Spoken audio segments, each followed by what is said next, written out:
It's Thursday, December 21st, and this is your coffee break on the HAN Network. I'm Kate Czaplinski with the latest local news, including a family saved by a working smoke detector, a police canine missing, and much more.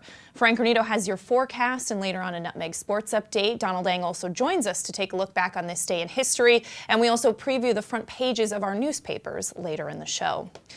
But first, a working smoke detector is credited for saving the lives of a family of 4 in Monroe early this morning. At 2:22 a.m., firefighters were notified of a house fire on Old Tannery Road.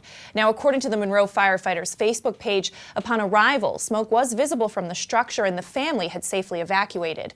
Now, firefighters did rescue a cat from the fire and administered oxygen and returned the cat to the family. Now, further investigation revealed an active basement fire, which was contained to the basement via an aggressive interior attack. The rest of the house, though, suffered smoke damage and is not habitable. Now, automatic aid was received from Stevenson and Stepney fire departments, along with the White Hills Fire Department of Shelton. Departments from Trumbull and Newtown provided some station coverage for Monroe while they were at the scene. Now, Fire Marshal Bill Davin credited the working smoke alarm to saving that family who were all asleep in the bedroom directly above the area of the fire. Now, Davin stated without working smoke detectors, the outcome of this fire could have been much different. The fire marshal reminds all residents, of course, to test your smoke detectors monthly and change the batteries at least twice a year. And in other news, 3 Bridgeport men have received jail sentences for a home invasion in Weston that was interrupted by the homeowner. Now, LaQuai Jackson, 21, 19-year-old Francis Tariq, and 17-year-old Cameron King, all of Bridgeport, were sentenced to 4 years in jail on Friday, December 15th at the Stanford Courthouse. Now, the men avoided a 10-year mandatory minimum jail sentence when state prosecutors allowed the home invasion charges to be reduced to first-degree burglary and larceny. Now, that crime was committed in Weston in September 2016 at a home on Hidden Spring Drive shortly after 1 p.m. Now, the homeowner, who was in the house at the time, told police he was met by the 3 men inside his home. He confronted the men, thwarting their burglary attempts. The men attempted to leave in their car, and the homeowner sustained an injury to his hand as he attempted to punch out the driver's side window. Now, in all of the ruckus, those men misplaced their car keys and fled the home on foot, traveling west in the area of Singing Oaks Drive. Now, 2 of the suspects were spotted in a wooded area near Newtown Turnpike and Grindstone Hill Road, and a foot pursuit ensued. The 2 men were subsequently apprehended by officers. The 3rd suspect was spotted in the woods behind a house on Singing Oaks Drive, and responding officers chased that suspect through the woods, where he was also later apprehended.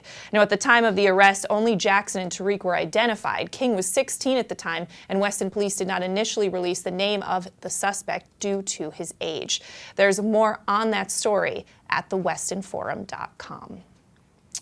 And in other news, a state police canine is missing following a search in Danbury yesterday evening. On December 20th at about 6 p.m., the Danbury Police Department requested help in the search of a missing adult male in the area of Worcester Mountain. Now, state police canine search and rescue teams, state police bloodhound team, and Trooper 1 responded to the area to assist in that search. Well, the adult male was located by Canine Zeus and was walked safely out of the woods. However, during the course of that search, a canine handler conducting a track lost his footing while negotiating steep terrain and lost possession of the 15-foot leash. At that time, the police dog named Texas, who's a bloodhound, was pulling strongly up the slope and continued tracking up the ledge. Well, when the trooper reached the top of the hill, Canine Texas was not in sight. As of this time, Canine Texas, who's described as a non-aggressive brown bloodhound wearing a green tracking vest, has not been located.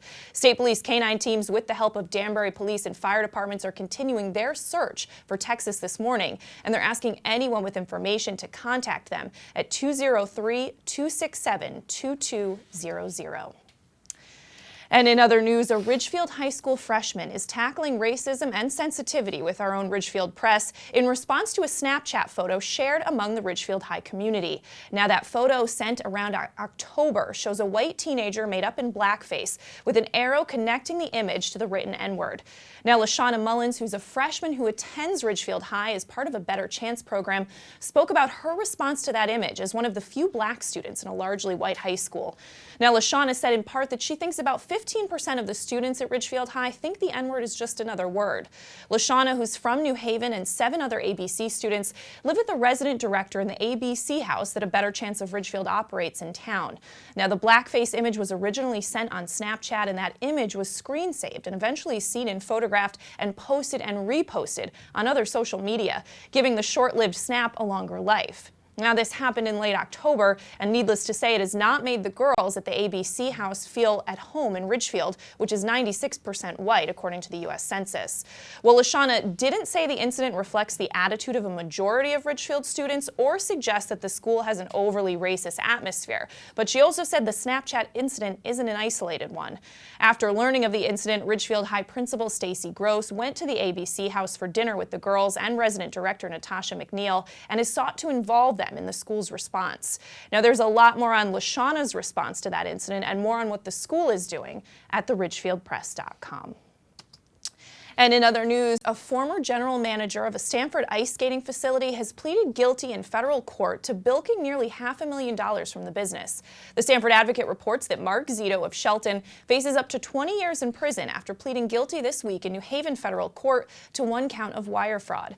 Now, Stanford Police financial crimes investigator Heather Bozenko said Zito had been stealing the money from the owners of the Stanford Twin Rinks for 15 years. The scheme involved Zito collecting commissions for the advertising dollars that he generated for the rink. Zito often collected commissions on advertising that was never purchased, or he inflated the amount of money that he was owed. Zito admitted to taking $490,000, but Bozenko said that her investigation revealed he took even more. Zito approved invoice payments and directed his employees to make checks payable to a company that he owned, AAZ Consulting. Well, Zito also stole money by claiming payments for purportedly maintaining and updating the rink's website, and also received unauthorized money in the form of excess salary payments, excess vacation pay, and payments for his cell phones between 1999 and 2014.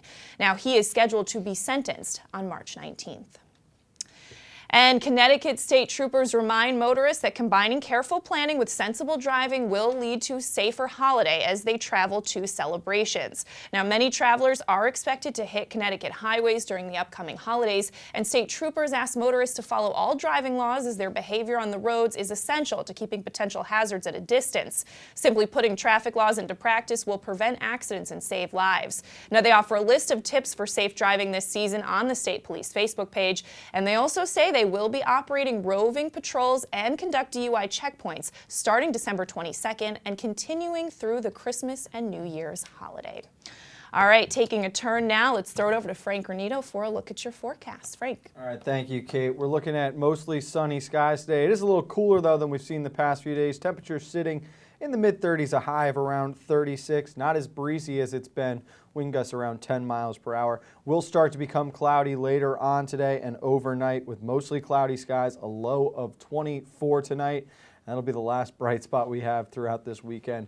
We're going to see rain moving in tomorrow later in the afternoon, a high of 41, and that rain is expected to continue on overnight tomorrow and through most of the day Saturday, possibly even into Sunday morning. Mild temperatures the next 2 days, highs of 41 and 48 as we head to the back half of the weekend. Could see some sunshine and possibly some snow on its way for the holiday on Monday. That'll do it for this weather update. Let's go back over to Kate. All right, maybe a white Christmas. That's exciting. We're going to step out for a break. When we come back, Donald Eng joins us to take a look back on this day in history. Frank will have your Nutmeg Sports update, and we have more local news after this.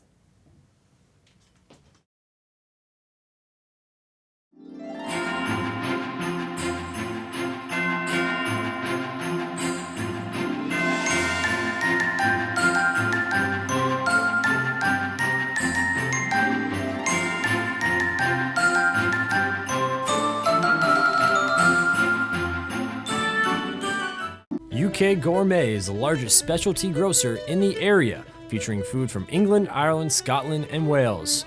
Over 80 teas to choose from and a brilliant assortment of biscuits to go with them. Over 70 cheeses from grass-fed cows, which makes a smashing difference in taste. The creamiest chocolate you'll ever taste using no artificial colors or preservatives. So say hooray for UK Gourmet, 78 Stony Hill Road in Bethel, or visit ukgourmet.us. Yeah, Dad. Kyle, I need you to update the financial statements. I took care of that yesterday, Dad. Mac, I need you to get those deals approved. They're all done, Mr. Miller. Jeff, I need you to order lunch for the meeting. They can't do a thing without me. Right now, lease a 2017 Sentra S for only $97 a month. I'm never going to retire.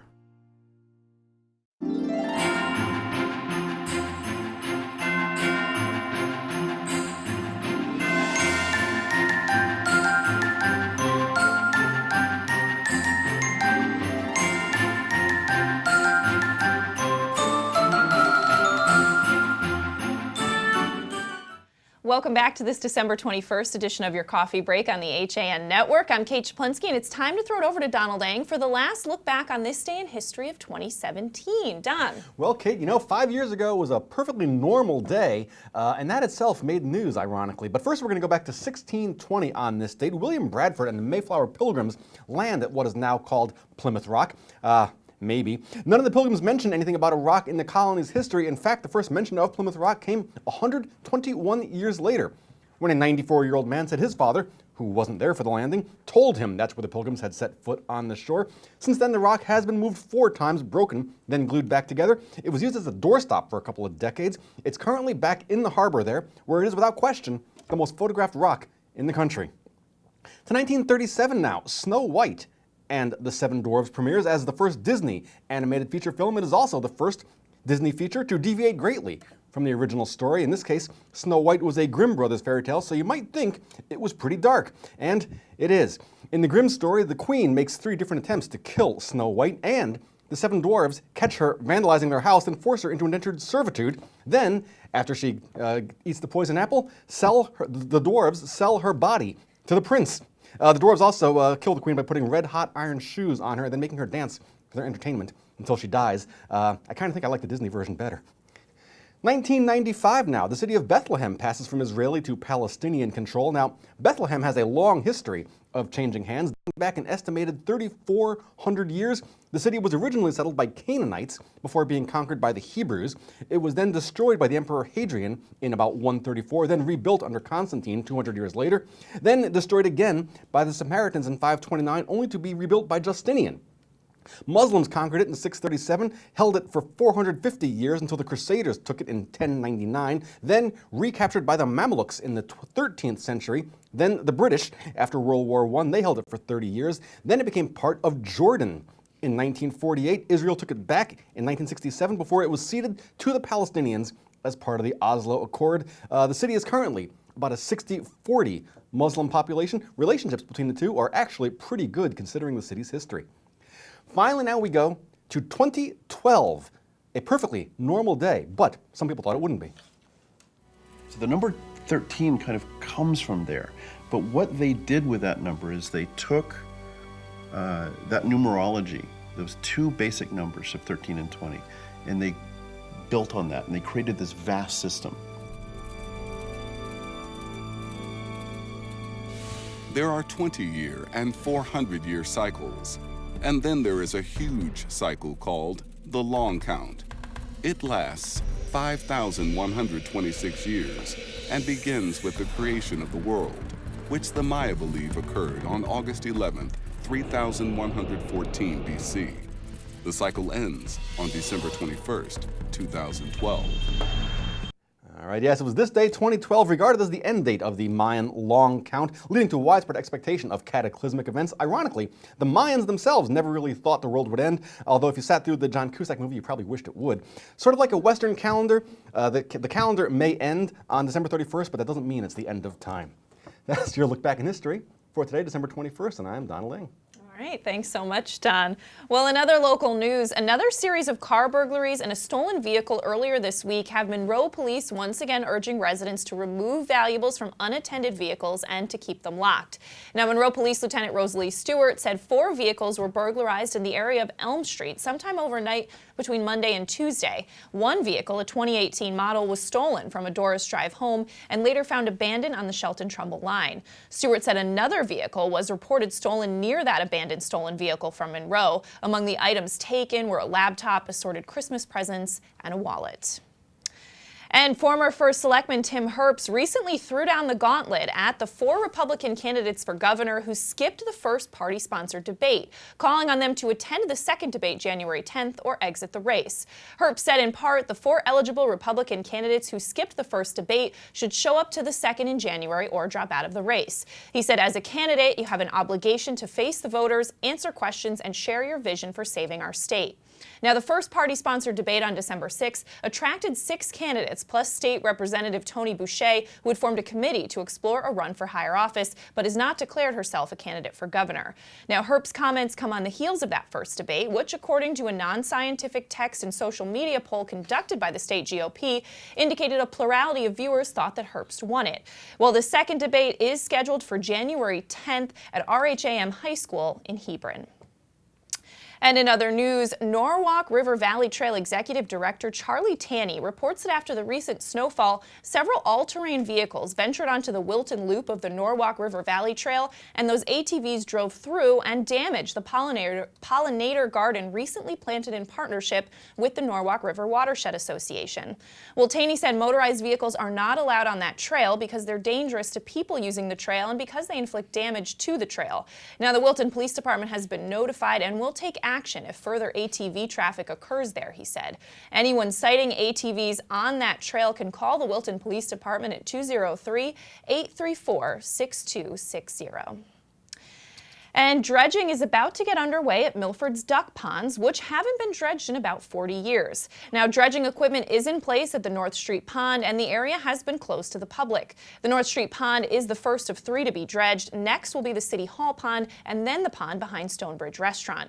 Well, the dredging is being done for several reasons. It's cheaper to dredge the ponds than to dredge the harbor, which is where the silt and debris flow along the Weepapaug River, according to Mayor Ben Blake, who said that as the project was being approved. Now, dredging the pond is also a preventive measure in keeping the harbor from filling in so quickly. The project is also being done for aesthetic reasons, the mayor said, calling the ponds the gems of the downtown area. More on that story at milfordmirror.com. But let's throw it back over to Frank Granito now for your Nutmeg Sports Update. Frank. All right, thank you, Kate. We were at the Darien Ice House last night, our first hockey broadcast of the winter season. New Canaan and Hamden squaring off on the ice in a back and forth tilt for at least 30 minutes before things escalated very quickly and got out of hand. The Dragons would go on and win 12-6 in a game that probably had more offense than the entire soccer season combined in the fall. 18 total goals. Let's take a look back on the highlights from last night's Green Dragon win.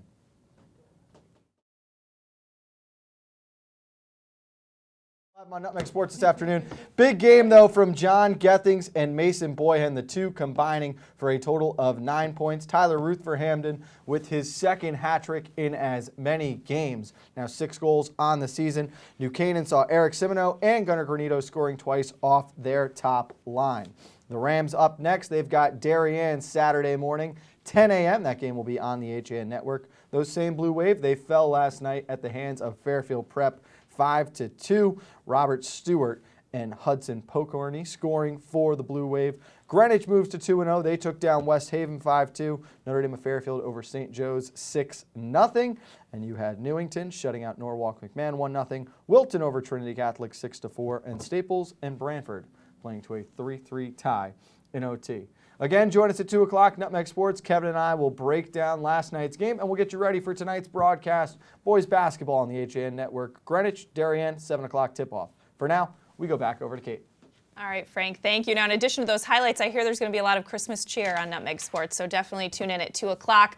We're going to step out for a break. When we come back, John Kovach joins me. We're going to preview our front pages after this. Dr. Stephen Molinaro and Peter Healy of Family Practice Dentistry and Laser Dental Care have served Ridgefield for over 22 years. Experienced staff offer gentle drillless techniques, preventative care, and cosmetic procedures in a relaxed environment. Grateful for the community's trust and support through the years, new patients and their families are welcome. Call today. Had a sports injury or slip and fall that needs immediate care? Coastal Orthopedics Walk-In Urgent Care gives you direct access to orthopedic specialists fast without an appointment. Biking, golf, tennis, soccer, whatever the sports injury is, sprain or fracture, Coastal Orthopedics Walk-In Urgent Care can help.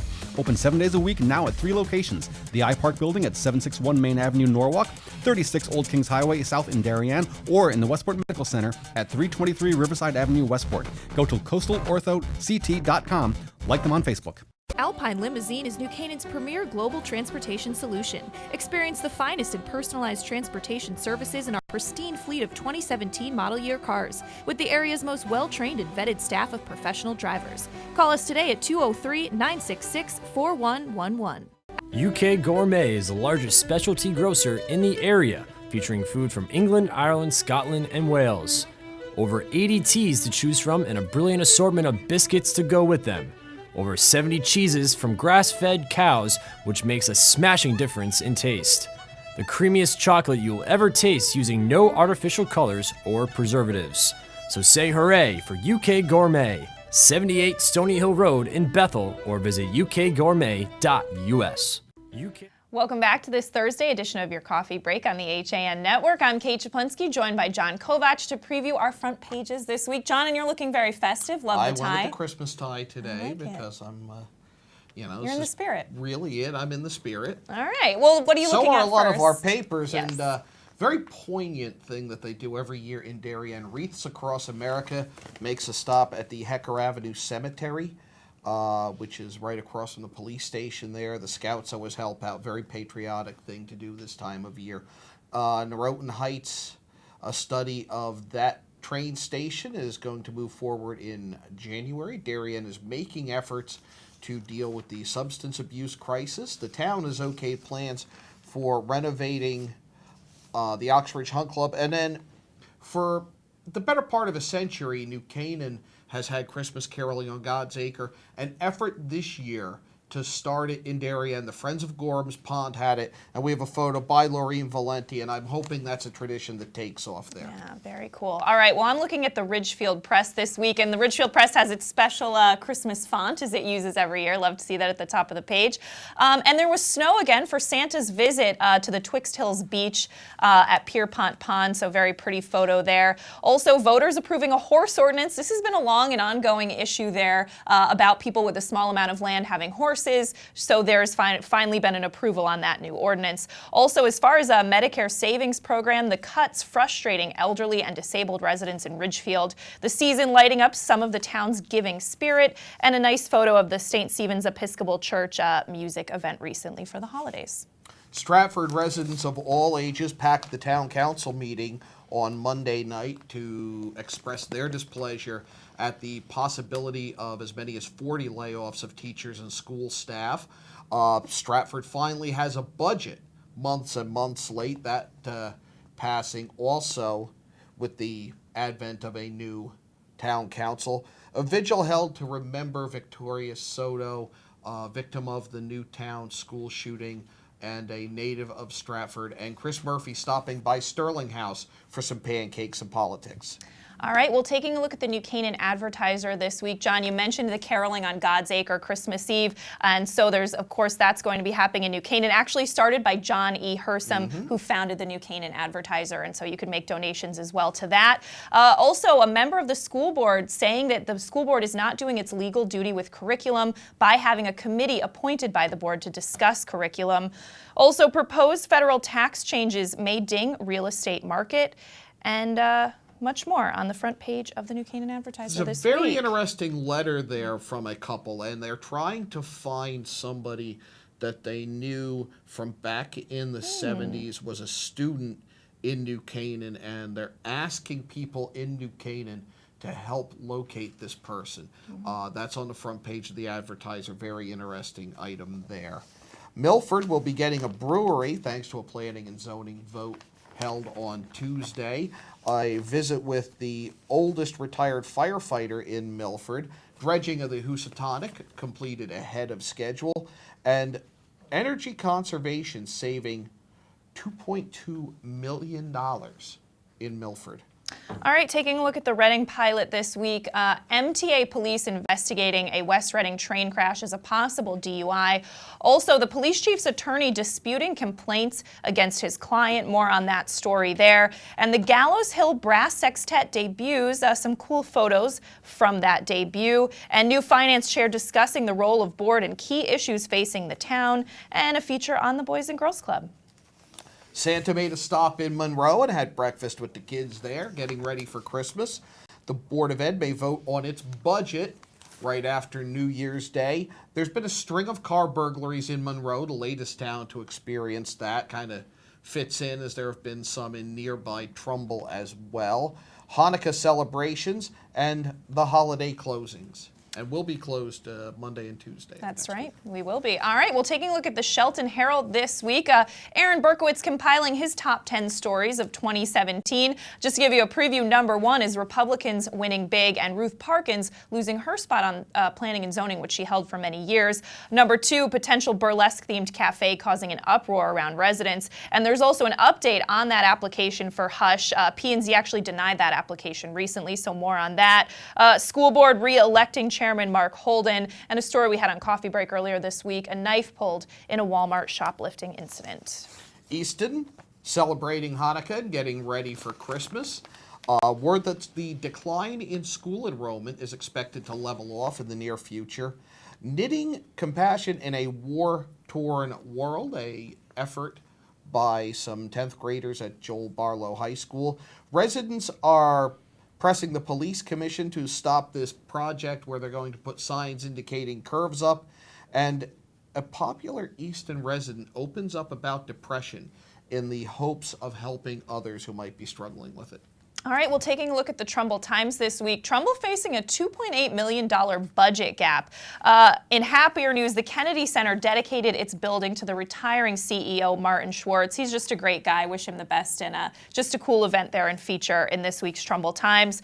8 cars stolen from a gym parking lot at the Westfield Trumbull Mall. Police busting an alleged drug factory, and U.S. Senator Chris Murphy talking issues at a recent community breakfast in nearby Stratford.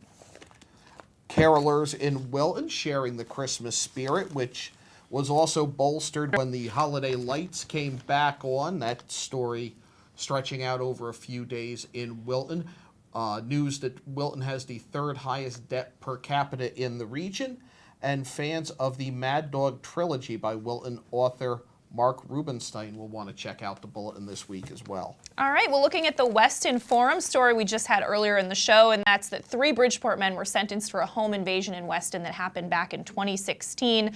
Also, some good news, $500,000 promised for arts funding in Weston. Very cool there. Some photos of folks celebrating the holidays. We have the lighting of the menorah, and we have a visit with Santa. And a Weston 8th grader reads her way through the Nutmeg Book Awards Committee. Arts and Leisure looks at traditions of the season that bring people together. The hunt for the perfect Christmas tree and the holiday baking. Are you done with yours? Actually, the holiday baking is happening tomorrow. Ah. Yes, tomorrow night is the holiday baking. Now, this is actually our last live coffee break before Christmas. So we want to wish everyone a Merry Christmas. Yes, we do. But we also have top stories of 2017 that we're going to be sharing tomorrow. So you can check that out. And there is a cat. Is that Lola the Tuxie? No. No. No, it's not. No, it's not. No. Is there a Yankee today? There are Yankee Yes. fishermen today. Last minute Christmas gifts for anglers.